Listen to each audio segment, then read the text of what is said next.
আজকের ভিডিওতে হাওড়া কামাখ্যা স্লিপার বন্দে ভারত এক্সপ্রেসের অভিজ্ঞতা শেয়ার করব তোমাদের সাথে। সন্ধে 6:20-তে হাওড়া থেকে এই ট্রেনটা ছাড়ে। ট্রেনের কম্পার্টমেন্টগুলো ভীষণই পরিষ্কার পরিচ্ছন্ন আর সুন্দর। আপার বা মিডল বার্থে ওঠার জন্য সিঁড়িগুলো এবার বেশ অন্যরকম।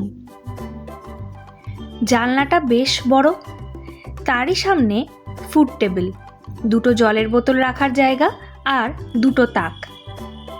প্রত্যেকটা সিটের সাথেই রিডিং লাইট আর চার্জিং পোর্টের ব্যবস্থা রয়েছে।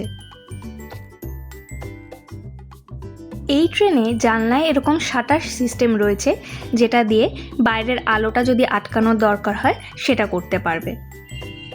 রাইট টাইমে ট্রেন ছেড়ে দিল। প্রথম স্টেশন ব্যান্ডেল।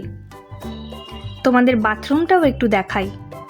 ভীষণ পরিষ্কার পরিচ্ছন্ন এবং মডার্ন অ্যামিনিটি সহ। অন্যান্য বন্দে ভারতের মতো এখানেও কিন্তু গেটগুলো অটোমেটেড।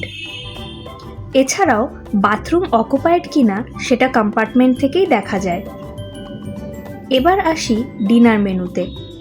বুকিংয়ের সময় অনলি ভেজ অপশান অ্যাভেলেবেল ছিল। এখন কিন্তু ভেজ নন ভেজ দুটো অপশানই দিচ্ছে। আমরা যেমন 5 জন ছিলাম, তো কয়েকটা ভেজ এবং কয়েকটা নন ভেজ থালি অর্ডার করি। খাবার দাবারের কোয়ান্টিটি আর কোয়ালিটি দুটোই ভালো ছিল। অন্যান্য ট্রেনগুলোর মতো এখানে কিন্তু সাদা চাদর নয়, বেশ কালারফুল এবং পরিষ্কার পরিচ্ছন্ন চাদর, তার সাথে বালিশের কভারও রয়েছে। আর এই লাইটগুলো রাত্রে তোমরা জ্বালিয়েও রাখতে পারো, অফও করে দিতে পারো। মোটামুটি মাঝরাত নাগাদ এই ট্রেন এনজেপি পৌঁছায়। যারা এনজেপি অবধি যাবে অনলি ডিনারটাই পাবে। সন্ধেবেলার চাটাও কিন্তু কমপ্লিমেন্টারি নয়, সেটা আলাদা করে কিনে খেতে হবে।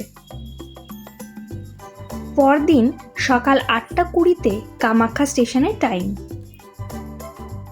পরের দিন সকাল 6:30 নাগাদ আমাদের চায়ের জন্য গরম জল, একটা রেডিমেড টি কিট, দুটো বিস্কিট আর একটা করে টিফিন কেক দেওয়া হলো। তবে আমার মতে যে বন্দে ভারতে চেয়ার কার রয়েছে সেখানের ফুড কোয়ান্টিটি কিন্তু স্লিপারের তুলনায় অনেক বেশি। এরপর আমরা পেরোলাম ব্রহ্মপুত্র নদ আর টাইমের আগেই পৌঁছে গেলাম কামাখ্যা স্টেশনে। আমাদের জার্নিটা তোমাদের কেমন লাগলো অবশ্যই জানিও কমেন্ট সেকশানে।